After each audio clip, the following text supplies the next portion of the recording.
こんなちゃんと測らないといけない。大さじ2。大さじ2スプーン。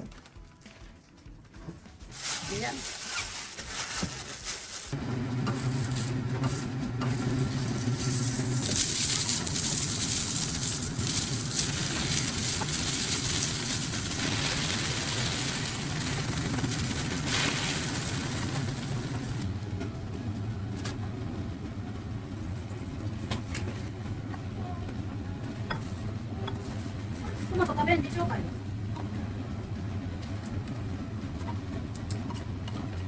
変わってくる。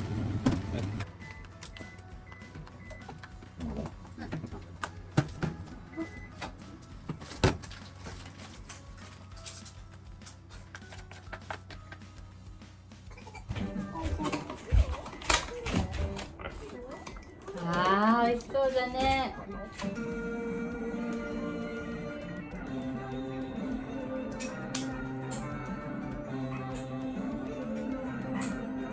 美味しい？いただきますした？ちょっとチンする？はい、じゃあこれ。これは？じゃあ蒸しちゃう蒸し。スクラッチって。あっちよ。夫婦は夫婦。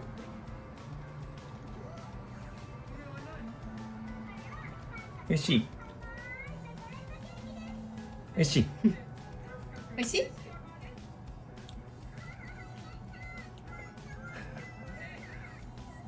お父さん作りました。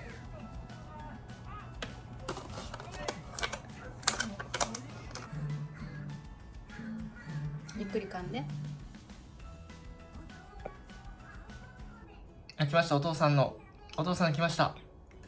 お父さんの来ました。やかましい。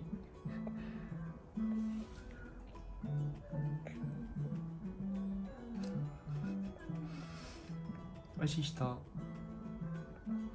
おいしい人。あ、どっち？どっち？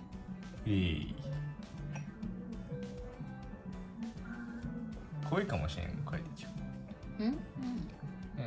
ちょっとだけ。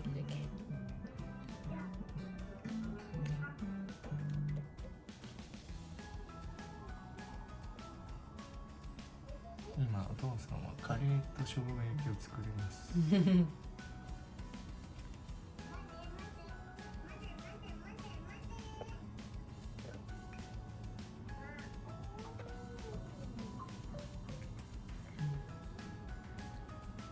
何でも食べるじゃん。